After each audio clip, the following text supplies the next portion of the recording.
plus que jamais.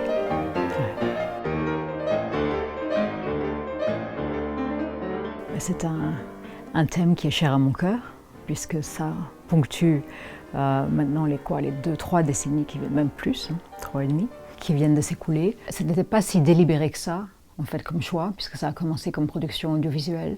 Et ensuite, à l'écoute de la bande-son, pour tout ce qui est approval process, en fait, nous nous sommes rendus compte que ça tenait la route aussi ainsi. Ce n'est pas évident, nécessairement, quand c'est filmé dans un autre contexte. Mais là, c'était le cas. Et alors, à ce moment-là, c'était une évidence d'avoir ce contrepoint qui revienne une fois de plus, parce que, comme vous l'avez dit au tout début, ce sont des êtres qui me sont nécessaires pour vivre. Et ça depuis l'adolescence, et ça n'a jamais changé.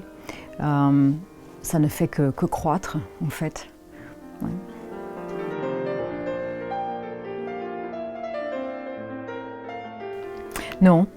Non, mais là c'était d'ailleurs intéressant parce qu'en faisant de la promotion il y a 2 semaines, à 2 ou 3 occasions, les journalistes ont fait comme ça un vertical tasting, comme un ami à moi appelle. Non, en général, je n'écoute pas mes enregistrements d'antan. Je fonce tête première, ça a toujours été le MO. Hein. Par contre, on le sent, c'est-à-dire qu'on sent si l'œuvre a évolué à travers vous à travers elle, et quand il y a ce besoin comme ça de se reconnecter à l'œuvre et de la faire aussi en direct, en live, parce qu'à l'époque, ça faisait tellement longtemps quand j'ai enregistré cette œuvre, je ne l'avais presque pas jouée, peut-être 3-4 fois. Donc il n'y avait pas de vraie expérience live avec ce cycle, alors que c'est un des cycles les plus transcendants, les plus sublimes pour le piano qui ait jamais été écrit, et vraiment la quintessence même de Robert Schumann. Voilà. Non, je dirais que c'est toujours cette même approche de... D'abord, il y a cette phase d'apprivoisement, et ensuite, il faut travailler. En fait, c'est tout. Il faut travailler, il faut vivre cette œuvre comme si elle était vôtre. En fait. Donc le processus est le même. Après, il faut donner le temps aussi. Le temps fait la part des choses, c'est une vérité artistique. Et c'est ça qui est beau en fait, et c'est ça qui fait qu'on continue de travailler, de rejouer, de revisiter ces mêmes œuvres, parce qu'elles ont une telle profondeur, une telle richesse émotionnelle, expressive, qu'on n'en a pas assez finalement d'une vie pour en faire le tour.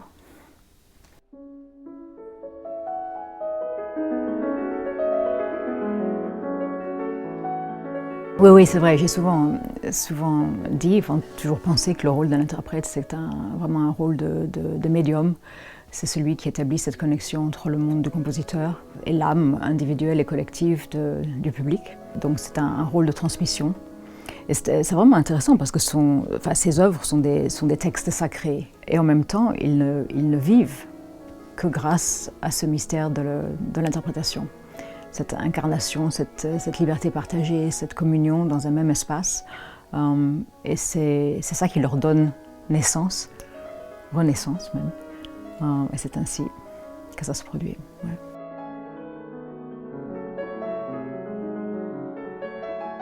Mais c'est pareil, en fait, on se rend compte qu'il y a quand même beaucoup de constance.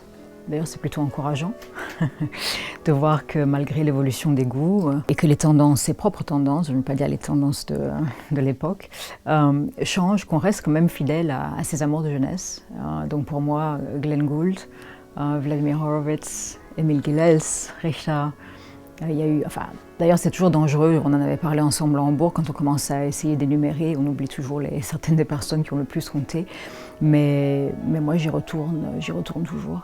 Alors après, évidemment, il y a tellement de talents extraordinaires qui sont arrivés sur la scène et qui continuent, ça c'est aussi proprement enthousiasmant. Et chaque fois qui apporte comme ça une énergie, une vitalité, un regard autre, une autre liberté, une autre façon d'approcher, d'envisager l'œuvre, le rapport à l'œuvre. Donc c'est une évolution comme ça, constante. Et donc en tant qu'interprète, on s'enrichit de ça également.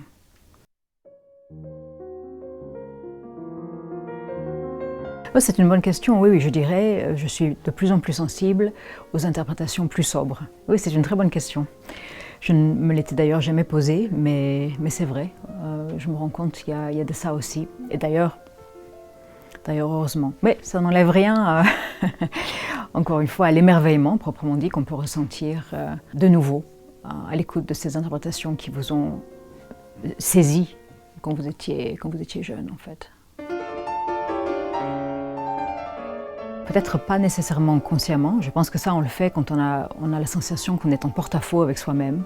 Alors là, il faut effectivement faire une pause et reconsidérer tout ce paysage-là. Mais autrement, c'est quand même, il faut rester dans l'action en fait, parce qu'il n'y a que comme ça que l'évolution, que la métamorphose peut s'établir.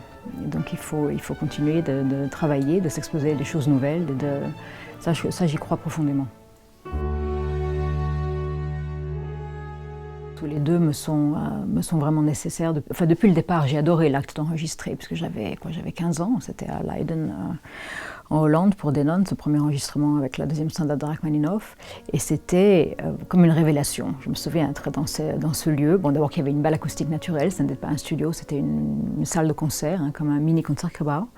Et d'être dans cet espace où ce son résonnait, et tout d'un coup, je vois la lumière rouge qui s'allume, et j'ai vraiment eu la sensation qu'il y avait ce souffle, cette présence qui descendait sur cet espace et qui restait avec moi. Donc je n'ai jamais eu la sensation que le fait d'enregistrer soit éventuellement, comme j'avais pu en entendre parler certains collègues, plus stérile que la scène. Ça ne m'a jamais semblé être le cas. C'est un espace de liberté aussi.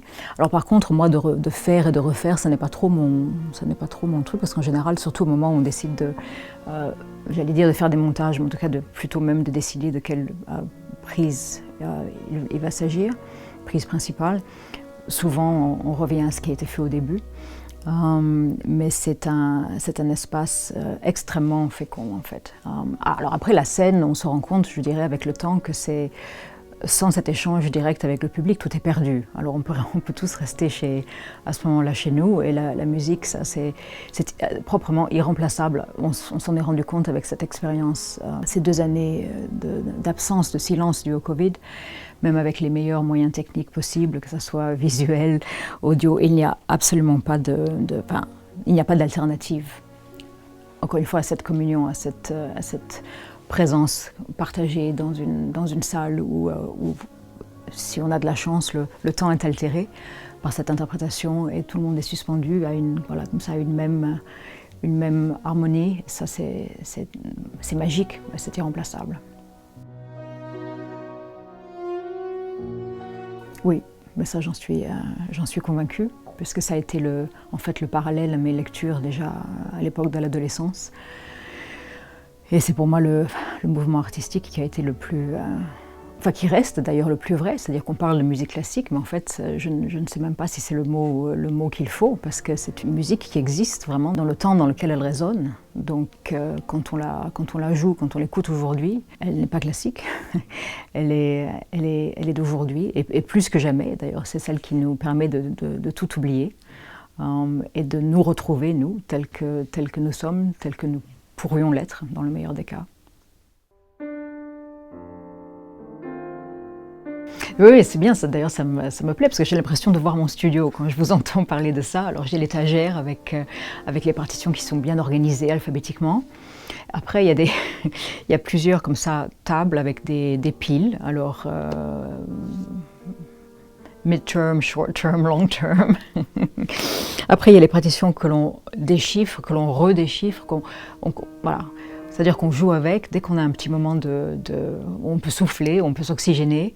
Moi, ce que j'aime, je crois qu'on en avait aussi parlé à Hambourg, de ça en fait, c'est la possibilité de travailler sur des œuvres que je ne vais pas nécessairement avoir jouées, pour essayer un peu comme ça d'élargir cette notion de tunnel, en même temps que j'aime, parce que j'aime cet état, j'allais dire cet esprit, mais cet état de concentration vraiment intense et qui ne tolère aucun regard de côté.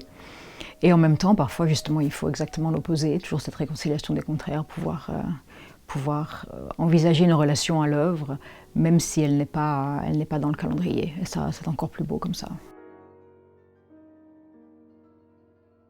Jazz, jazz, gospel, certains musiciens électroniques, Brian Eno, Robert Rich, parfois même le rap. Ça dépend. Il n'y a pas vraiment de musicien que je suis particulièrement, où je vais voir maintenant quel est le nouvel enregistrement, mais je dirais que ce sont les 4 genres de musique qui se retrouvent les plus présents. J'ai toujours été. Ça, je le dois à mes parents. J'ai souvent dit, les livres ont été mes premiers amis. dans l'espace familial. Donc c'est à eux que je le dois. Ça a été aussi ma première expérience musicale, ça a été la poésie, en fait, la voix de ma mère. Les inflexions de sa voix, quand elle me récitait des poèmes, elle en connaissait tellement par cœur. Donc tout ça se tient, en fait. Ouais. Je reviens parfois à mes amours de jeunesse, comme Rilke, Hermann Hesse, Novalis. Mais là, par exemple, c'est Jared Diamond, The Third Man, of Gurn, Germs and Steel, Pirandello, Einer, Keiner, 100,000. Donc il y a plus, oui, ça dépend, c'est plusieurs choses. Et puis toujours après les articles aussi scientifiques sur ce qui se produit au niveau de la réintroduction et comment l'espèce se comporte une fois qu'elle retrouve une certaine liberté, même si elle n'est que conditionnelle, pour savoir quand même où nous en sommes. Et surtout dans l'espoir que ces décisions soient basées dans la science. Et ça n'est malheureusement pas toujours le cas. Donc il faut rester vigilant. Ouais. J'ai eu beaucoup de chance. Et d'ailleurs, j'ai eu encore là, le plaisir, encore une fois, il y a 2-3 semaines, quand j'étais à Paris pour ces 2 journées de promotion, d'entendre comme ça des enregistrements de Pierre Barbizet, d'entendre sa voix, d'entendre la voix de Jacques. Et c'est tellement important. C'est comme avec les enfants. Sur le plan éducatif, les professeurs, les enseignants peuvent changer une vie. Et moi, j'avais déjà tellement de chance avec mes parents et l'environnement familial. Et en plus d'avoir eu comme ça, justement, accès à cette connaissance par ces personnes de grande générosité et d'un talent eux-mêmes inouï, c'est immense. Il y a cette phrase, je l'ai souvent répétée, de Pierre qui disait « Il ne faut jamais chercher à être le meilleur, il faut tout d'abord chercher à être unique ». Et d'ailleurs, plus que se chercher, ça se développe tout simplement. Mais les deux, que ce soit Pierre ou Jacques, déjà avaient une très grande rigueur dans leur art à eux, leur façon de travailler. Quand on les entendait en concert, ça c'est le meilleur exemple qui soit, c'est par l'action, pas par les mots. Donc ça m'est resté. Et puis aussi un enseignement très, très imagé, quelque chose de très poétique, aussi bien chez l'un que chez l'autre. Et ça accompagne toute une vie. Et en fait, c'est intéressant parce que quand on entend certains conseils, quand on est jeune, ça peut paraître comme ça abstrait. Alors en même temps, vous ne les oubliez pas parce que vous sentez que vous n'êtes peut-être même pas prêt à les to implement them. Hein. Et plus tard, vous continuez d'entendre ces phrases résonner et vous tout d'un coup, vous réalisez « Ah oui, c'est ça ». Et alors qu'en fait, vous l'avez aussi redécouvert par vous-même. C'est ça la magie de l'enseignement, ça ouvre des perspectives comme ça infinies. Donc il faut aller jouer pour beaucoup de gens en fait. Quand on est jeune, c'est un conseil que je donnerais à tous les jeunes musiciens.